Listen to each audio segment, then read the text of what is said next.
Es importante porque me encanta que pudimos disfrutar el día como hoy. El martes yo no estaba disfrutando tanto, hacía casi 100 grados y yo no soy tan fan del calor, pero estos días como hoy que el sol está presente, pero el calor todavía no es agotador, es increíble en mis ojos. Pero algo que es increíble en los ojos de Dios son sus hijos. Y eso es lo que yo quiero hablarles hoy. Y a veces, no sé cómo fue tu juventud creciendo, ser criado por tus papás. O no sé si jugabas deportes o tenías tíos, tías que querías ganar la aprobación. Espero que sus experiencias han sido buenas, pero a veces no todos tenemos el mismo papel. Y a veces eso nos puede impactar. Hoy quiero que podamos ver que somos amados en Cristo. Somos sus hijos amados. Pero antes que nosotros podamos llegar a entender que somos hijos amados, tenemos que ver del ejemplo primero, que fue Jesús. Que Él fue primogénito, que fue amado por Dios. Vamos a ir a Marcos capítulo 1. Hoy vamos a estar basados en el libro de Marcos y por ahí voy a ir a unas escrituras, pero más vamos a enfocarnos en el primer capítulo de Marcos. Este capítulo, para mí, este año ha sido un capítulo que ha llegado a mi corazón. Después de este versículo les voy a compartir mi escritura del año. Cada vez trato de enfocarme en una escritura para el año, para que sea mi tema de ese año. El año pasado fue más 2 Timoteo 4, 7, que habla de que Dios no nos dio un espíritu de timidez, pero de poder, amor y dominio propio. Este año es más basado que yo soy hijo de Dios y vamos a ver esa después. Pero en versículo 9, en capítulo 1 dice: en esos días llegó Jesús desde Nazaret de Galilea y fue bautizado por Juan en el Jordán. Enseguida, al subir del agua, Jesús vio que el cielo se abría y que el Espíritu Santo bajaba sobre él como una paloma. También se oyó una voz que desde el cielo decía: tú eres mi Hijo amado, estoy muy complacido contigo. Jesús a este punto tiene 30 años. Va a comenzar su ministerio, pero todavía no lo ha comenzado. ¿Qué ha hecho Jesús afuera de invertir en su relación con Dios? ¿Qué ha hecho para el reino? ¿Qué ha hecho para su ministerio? Todavía nada. Pero ¿qué le dice Dios? ¿Qué le dice su Padre? Tú eres mi Hijo amado. Yo estoy complacido contigo. Antes de todos los milagros, antes de predicar y antes que fue a la cruz y murió por nosotros, Dios le dijo: yo te amo a ti. Pero hay una parte clave que dice que el Espíritu bajó sobre él como una paloma. El Espíritu tiene un gran impacto en ser hijo de Dios. Hemos estudiado este verano sobre el Espíritu Santo. Y la escritura que me ha encantado a mí este año y que ha dedicado mi enfoque este año es Romanos 8:15. Que dice: ustedes no recibieron un espíritu que de nuevo los esclavice al miedo, sino el espíritu que los adopta como hijos y les permite clamar: Abba, Padre. El Espíritu nos hace hijos de Dios, nos adopta a ser sus hijos.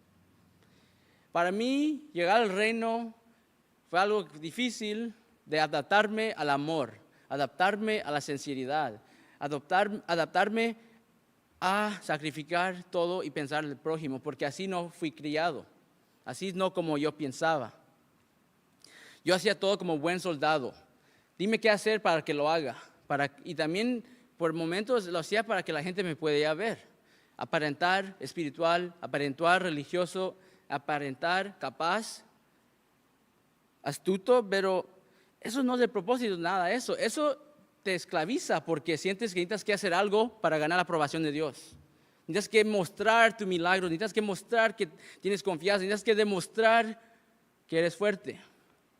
Pero antes que hagamos todo eso, necesitamos que entender, cuando nos arrepentimos y nos bautizamos, entendemos que nuestros pecados son perdonados, pero también recibimos el Espíritu Santo. Y en ese momento es cuando Dios nos adopta como sus hijos. Y esa parte es importante. Algo que yo he aprendido, y justo de venir hoy, ni tenía esto en mis notas, Yo fui a caminar porque sentía mucho, esta semana fue mucho de muchos subidas y muchas bajas. Buenas noticias de amigos, ¿sabes qué? Yo no quiero seguir conociendo más de Jesús. Les das tu vida y a veces no quieren seguir.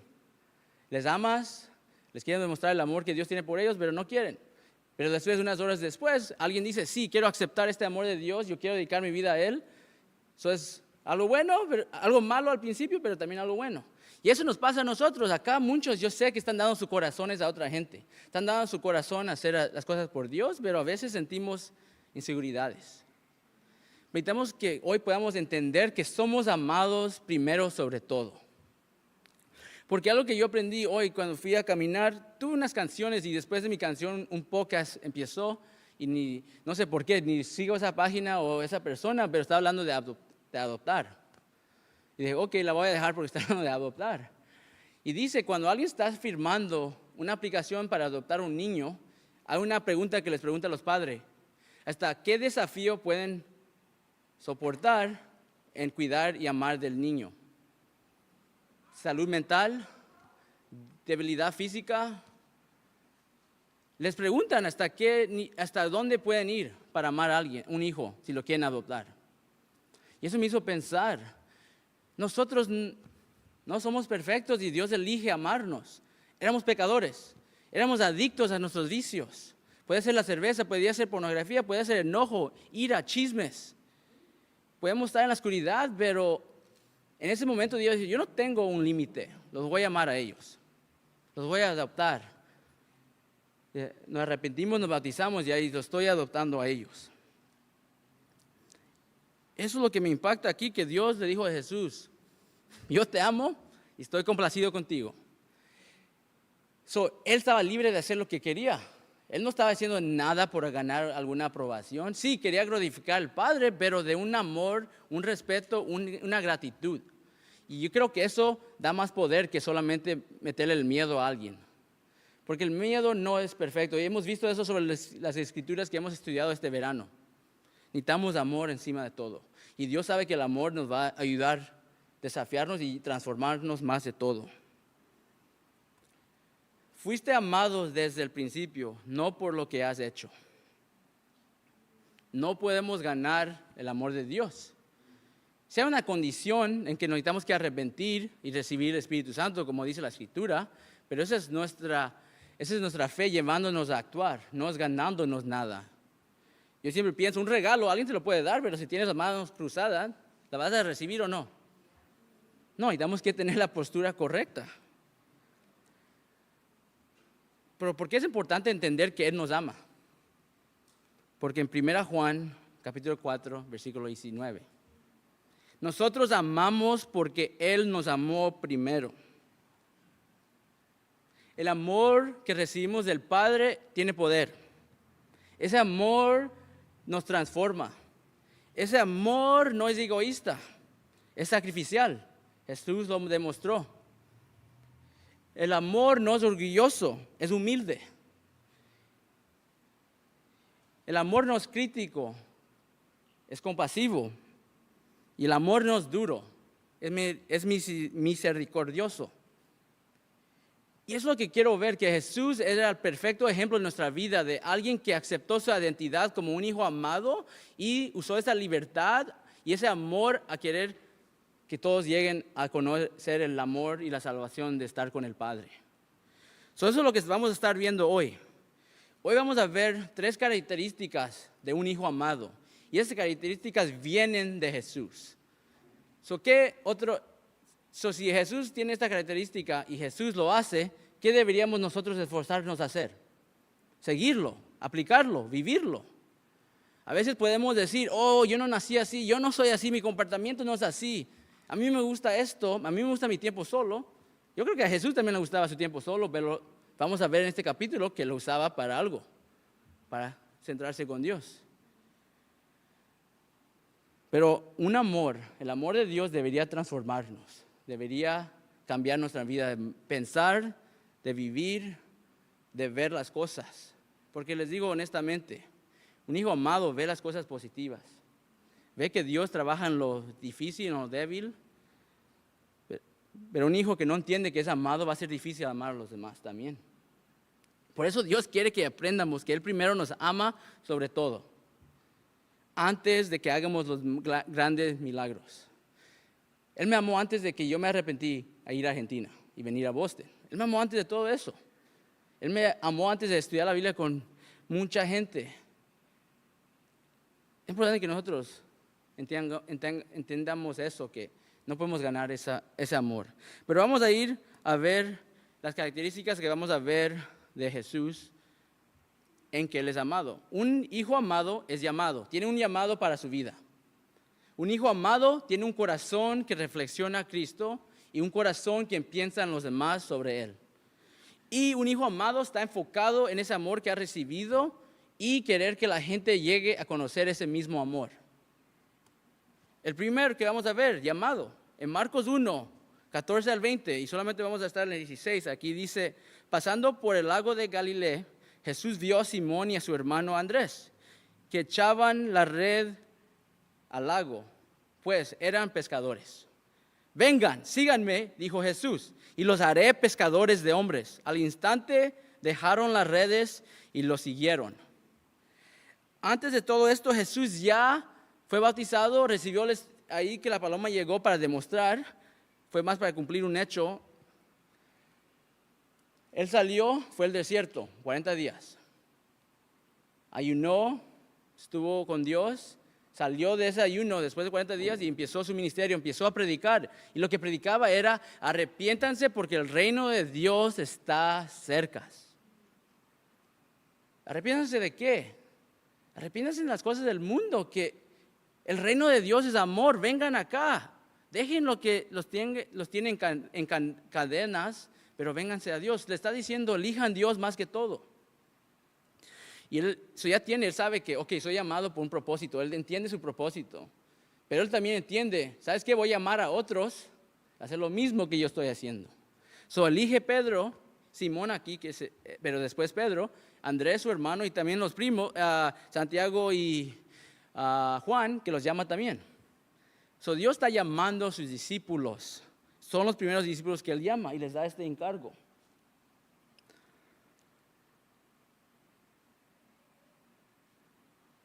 Lo que vemos acá, que vemos que son pescadores. Y Jesús los conoce. Se involucra. Usa algo que ellos podrían entender para llamarlos.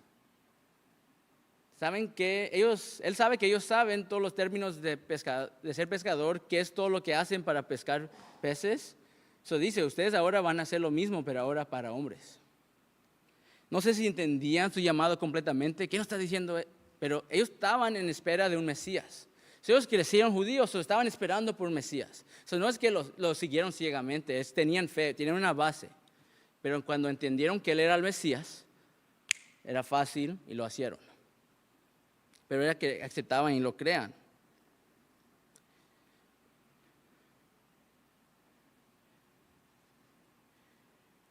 Pero esta escritura es más profunda y no la quiero usar solamente porque es una de las escrituras que usamos vamos a evangelizar. No, es más profundo de eso.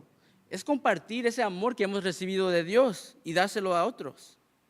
Porque ese amor realmente nos ha cambiado la vida, ¿no? El amor se comparte. Porque Dios te amó a ti cuando murió por ti. Y por eso te pide vivir por Él. Y para vivir por Él necesitamos que cumplir su llamado que nos ha dado. Y entender esa identidad. Y necesitamos que entender, un seguidor es un discípulo. Los hijos de Dios son discípulos.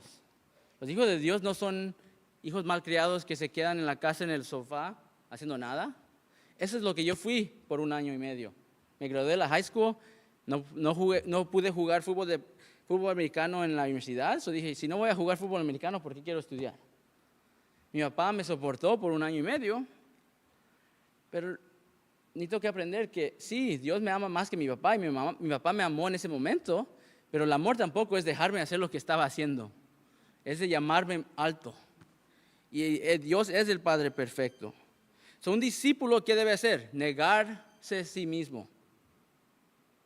¿Eres egoísta? ¿Sabes qué? Niégate, piensa en los demás. ¿Eres introvertido? Ok, Llénate en tu tiempo solo, pero prepárate para servir a otros. Eres extrovertido, ¿sabes qué? No te enfoques solamente en divertirte, pero ser enfocado en ese tiempo para tener un impacto para Dios. ¿Sabes? ¿Estás ocupado 70 horas trabajando? Ok, tu vida se va a ver diferente de alguien que no tiene trabajo. Pero también estamos llamados a amar y ser discípulos. Si es 1 hora, genial. Pero si no tienes trabajo, tienes más tiempo. Ponlo a vivir como un discípulo con ese estilo de vida. Necesitamos que adaptar el estilo de vida también. A veces queremos que todo sea igual, pero la realidad es que no somos todos iguales, pero sí somos llamados a cargar nuestra cruz y servir a Cristo. Somos llamados a aprender de la Biblia más de sobre todo. No solo en las redes sociales, pero cerca todo de la palabra. Pero como hijos amados, necesitamos que actuar al llamado que Dios nos tiene y ayudar a otros a buscar ese mismo amor. Primero necesitamos que entendiendo que soy amado, ese amor debe transformarnos a tomar un propósito, aferrarnos a nuestra identidad y no hacer esto por obligación, porque si es por obligación, estamos perdiendo algo en el camino. Y los animo, hermanos, si sienten amados por Dios, genial, úsenlo para edificar a otros y amar a otros. Pero también si vienen débiles, si vienen cansados, si vienen que no saben si quieren seguir esta carrera, los animo, busquen un lugar especial, oren, pónganse en rodillas, lean, ciérrense en su cuarto, lean la Biblia hasta que puedan sentir el amor y también pídanle a Dios que puedan entender su amor que tiene por ustedes. Porque sí tenemos un llamado y sí tenemos un Dios que nos ama. Y la segunda característica es un corazón de un hijo amado. En versículo 29 dice, tan pronto como salieron de la sinagoga, Jesús fue con Santiago y Juan a la casa de Simón y Andrés. La suegra de Simón estaba en cama con fiebre. Enseguida se lo dijeron a Jesús. Él se acercó, la tomó de la mano y la ayudó a levantarse. Entonces se le quitó la fiebre y comenzó a servirles. Jesús ya empezó su ministerio, ya está empezando a preocuparse de su gente. Él sabe que llamó a Pedro a seguirlo. Ellos saben que van a dejar sus familias para ir con él, predicar el evangelio en todos lugares. Pero ¿qué pasa cuando nuestras familias están enfermos? Nos preocupamos, ¿verdad? Él sabe en qué pensamos, él sabe que está en el corazón. Él llamó a Pedro a ser un discípulo, pero él también se metió en la vida de Pedro. Se enteró que su suegra estaba enferma. ¿Sabes qué? Vamos, la sanamos. Pero después de sanarse, ¿qué hizo ella? Sirvió. Ahí también vemos algo de que ella vio la compasión, el amor y el milagro. Y dije, se me fue de nada la fiebre y empezó a servir. Esa debería ser nuestra actitud, nuestra naturaleza después de entender que somos amados por Dios. Pero Jesús está llamando a sus discípulos a una vida, a seguirlo, una vida que no siempre garantiza comodidad. Pero Él sí está tomando tiempo a cuidar un familiar de uno de sus discípulos. Pero después de este capítulo, en este versículo también empieza a sanar endemoniados, enfermos. Dice hasta que todo el pueblo vino a buscarlo. En el atardecer, Él estaba toda la noche sanando. Imagínense el atardecer, ya son como las 6 de la tarde, imagino la mayoría de ustedes ya han trabajado, ya están cansados, el día ya está terminando. Para Jesús estaba comenzando, pero ya hizo mucho antes de eso, pero sigue amando a su gente, imagino que está cansado. Cuando invertimos las emociones a uno a otro a amarnos, nos cansa y no vamos a mentir de eso. Pero un corazón sigue más allá, no pone tantos límites. Sí, tenemos que protegernos, eso sí, pero también no usarlo de excusa para no tomar el llamado que Dios nos ha pedido en amar a los demás. Pero Él tuvo el corazón de sanar, cuidar. Él es todopoderoso y está haciendo estos milagros, pero lo está haciendo por nosotros. Él no necesitaría que hacer eso. Dios ya dijo, ya estoy complacido contigo y no ha hecho nada. Él podría quedarse así. Yo ya soy amado, ¿por qué necesito que hacer más? pero es una gratitud, un amor que Él tiene. Pero es un amor especial. El amor no solamente es emoción, sentimiento. El amor es una mentalidad de pensar de los demás, de ser intencional y a veces tomar el tiempo para reflexionar de cómo estás en esta área. Vamos a estar en la parte de enfocado, que Jesús está enfocado. En versículo 35 dice, muy de la madrugada, cuando todavía estaba oscuro, Jesús se levantó, salió de la casa y se fue a un lugar solitario donde se puso a orar. El 35 y el 34 es el día siguiente. No dice que pasó una semana, no, es el día siguiente. ¿Qué hizo toda la noche el día anterior? Estaba sanando, estaba amando, estaba sirviendo. Imagino que él estaba cansado. Porque tenemos que entender, es el Dios Todopoderoso, pero se hizo hombre. Él lucha con todo lo que nosotros luchamos. La cosa que no pecó, no cayó en la tentación. Pero si nosotros nos cansamos, Él se cansó. Si Él estaba triste, Él estaba triste. Si nosotros tenemos miedos, Él estuvo tentado con eso. Lo vemos en el jardín de Getsemaní. Pero Él se despertó a ir a Dios en oración. Porque Él sabe es lo que necesita. Necesita que saber, Dios, tú me amas. Mi relación contigo es lo más que me importa. Necesito que cuidar, necesito que proteger eso, necesito que ponerle tiempo, necesito que sacrificar algo de mi día para tenerlo. Yo nunca era una persona de la mañana, pero yo he aprendido cómo disciplinarme para poder hacerlo, porque mi vida es muy caótica después de las 12 del día. Si no tengo mi tiempo con Dios antes de todo eso, o si no tengo mi tiempo generalmente antes de las 8, va a ser muy difícil que pueda dedicar tiempo sin distracciones a Dios. A veces he necesitado que enfocar eso, pero no es porque soy mejor o quiero ser mejor, no, es porque necesito ese tiempo. Y yo sé que algunos acá tienen esa convicción también. Y yo he escuchado de algunos de ustedes enseñándole a los jóvenes, ¿sabes qué? Despertemos más temprano para orar, para leer la Biblia. Porque eso es lo que está haciendo Jesús. Y de aquí, vean esto, Él, cansado, fue a orar, tuvo su tiempo con oración. Pero la oración debería tener un impacto en cómo vemos las cosas.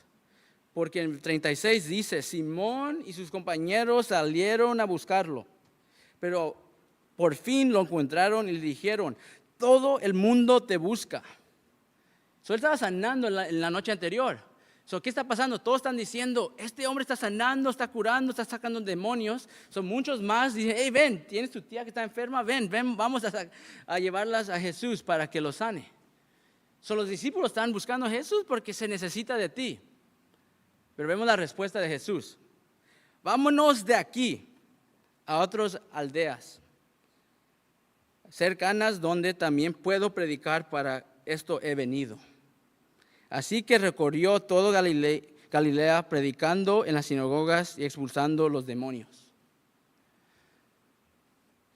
Había una necesidad, ¿verdad?, en el pueblo en que él estaba. ¿Pero qué dijo? Se me necesita en otros lugares también. Jesús vino a salvar el mundo, por eso Él dice, por eso he venido acá. Y a veces nosotros le ponemos, Jesús sabe las necesidades, sabe que hay gente que necesita. Siempre va a haber gente que necesita. Y necesitamos que cuidar y amar como Jesús nos demostró anteriormente. Y vamos a ver también después de esta escritura, que Él sigue pensando de eso, pero Él no pierde el llamado principal de ayudar a otros también llegar a conocer de Dios. Y a veces nosotros nos podemos distraer demasiado en las necesidades y olvidar que otros se ponen en cargo de predicar. Sí, yo predico los domingos, Javier, Gabriel, pero todos acá somos llamados a predicar. En la calle, en la casa, en el trabajo. No es mi trabajo, no es el trabajo de solamente los líderes de plática, de los hombres, de las mujeres, es de cada uno de nosotros. Tenemos que amar y cuidar a la gente que necesita ayuda, pero sin descuidar de predicar. Eso es lo que vemos de Jesús. Porque es extraño. Vi eso y dije, ¿por qué Jesús diría, vámonos? Le dicen, la gente te necesita, te están buscando. Y Él dice, vámonos a otro lugar. Eso podía sonarse un poco frío, ¿no? Jesús es amor, pero también es justicia. Él es balanceado en todo.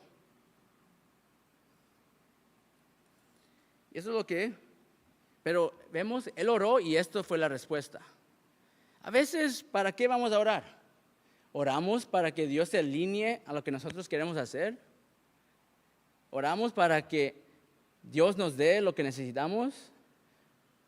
Porque hay momentos de oración para sí, porque lo vemos en los Salmos. Pero en la oración del Señor, en Lucas 11, en el jardín de Getsemaní, vemos las oraciones de Jesús. ¿De quién se trataban? De su Dios. Imagino que estaba cansado, pero Dios, dame la fuerza para seguir adelante. Dame lo que necesito en el jardín. No quiero ir a la cruz. Dame la fuerza. Voy a orar hasta que esté dispuesto. Estaba orando de que estaba triste, estaba angustiado, pero oró hasta que estuvo dispuesto a hacer la voluntad de Dios. Nuestra oración debe nosotros ir a Dios, reflexionar y reconciliarnos y entender que somos su hijo, somos amados. Pero no se queda ahí. Nosotros tenemos que vivir el llamado de un hijo amado y pasar ese amor al mundo también, no quedarnos con nosotros. Y yo les puedo decir que esto ha sido algo que yo podría decir que he hecho, pero a veces lo hacemos de una manera incorrecta y yo a veces la he hecho de maneras incorrectas. Me pongo demasiado enfocado en ciertas áreas del ministerio y somos negligentes de otras cosas. Y acá se podría ver que Jesús está siendo negligente porque vamos a ignorar a los que necesitan y ir a otra parte. Pero Jesús, después de todo esto, es enfocado, pero también compasivo. Un hombre que tenía una enfermedad en su piel se acercó de rodillas, suplicó: si quieres, puedes limpiarme. Movido a compasión, Jesús extendió la mano y tocó el hombre, diciéndole: sí, quiero, queda limpio. Al instante se le quitó la enfermedad y quedó sanado. Él dijo: vamos a ir porque se necesita que yo predique. Pero él está atento al día, al momento, a las personas. Que le viene alguien que tiene fe, que le viene alguien que le pregunta: si tú quieres, sáname. ¿Y qué dijo Jesús? Si quiero. Necesitamos ver la imagen completa de todo lo que estamos haciendo. Hay necesidad de ayudar a la gente que necesita ayuda, en la fe, en enfermedad, en salud, en cualquiera de esas cosas. Pero también hay necesidad de amar a los demás y en que ellos lleguen a conocer el mismo amor que Cristo nos ha dado a nosotros. Eso sí es muy importante. Porque si solamente nos enfocamos y nos olvidamos de la compasión, nos podemos volver máquinas de religión. Yo hago esto, esa es mi rutina. Se hace así, no se hace así. ¿Por qué lo hacen así? La compasión debe entender la situación, entender el contexto, entender cómo se habla a la persona. A algunos les gusta ánimo con las palabras, otros no le hace tanto impacto, pero a ellos les gusta que alguien le dé abrazo o les gusta que le den regalo. La compasión es tratar de entender a la persona, no solamente hacer a la persona entender como queremos entenderlos. Porque no se trata de ser una máquina de religión. Se trata de amar, se trata de mostrar a la gente que somos hijos amados. Jesús nos demuestra un balance perfecto en todo. Y imagino que cuando nosotros nos preocupamos de los que tenemos que hacer más que en la persona, no sé cómo creen que hace Dios sentirse en esa situación.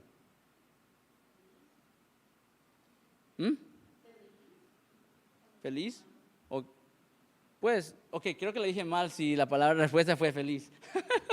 Si nosotros nos preocupamos más en lo que necesitamos que hacer por encima de las personas, ¿cómo sienten que Dios sentiría? Triste, que fallamos al tiro de blanco.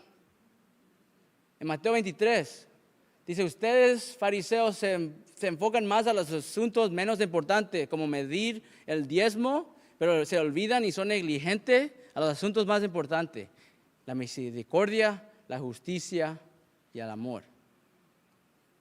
Hay cosas así que tenemos que entender. que Jesús vino para eso. Es importante que entendamos que somos hijos amados, que Él nos amó del comienzo y que ese amor debe transformarnos. Antes que Jesús predicó un solo sermón, antes de sanar y antes que fue a la cruz, el Padre le dijo: tú eres mi Hijo amado, en ti me complazco. Ese mismo amor está disponible para ti hoy. No por lo que has hecho, sino por quién eres. Eres un hijo amado de Dios. Que esa verdad se ancle en tu identidad. Que te libere de tener esa actitud de deber ganar el amor. Así como Jesús fue impulsado a vivir con su propósito, su amor y con compasión y mantener su enfoque en lo que realmente importaba, eso debería llevarnos a hacer lo mismo. Llevar el corazón del Padre al mundo que está perdido. No trabajamos para ganar el amor. Vivimos y servimos desde el amor. Ya somos amados. Y gracias y que Dios los bendiga. Voy a orar por la comunión. Hola, Padre. Te pido que en este momento podamos reflexionar tomando el jugo y el pan, el vino y tu cuerpo y tu sangre, Dios. Que podamos entender que somos tus hijos. Que tú nos has amado antes de hacer todas las grandes cosas que nos pides hacer. Pero Dios, te pido que seamos impulsados por tu sacrificio que has hecho por nosotros para perdonar nuestros pecados. Que esa gratitud transforme la manera en que vemos las cosas, en la manera en que hablamos a uno a otro, en la manera que nos servimos uno a otro, en la manera que nos entendemos uno a otro. Dios, el amor realmente está en los lugares más escondidos de nuestra vida. No solamente en lo superficial de afuera, el amor debe ser profundo en el corazón. Y te pido, Dios, que podamos reflexionar sobre la cruz, en cómo podemos ver ese gran amor más en nuestra vida para ayudarnos a seguir adelante como Jesús se aferraba a esa identidad. Nosotros necesitamos que aferrar a esa identidad. Necesitamos que buscarte con todo corazón, Dios. Te pido que bendigas ese tiempo y que nos cuides y que también podamos ser agradecidos del gran sacrificio que has hecho en nuestras vidas. Oramos todo esto en el nombre de tu Hijo. Amén.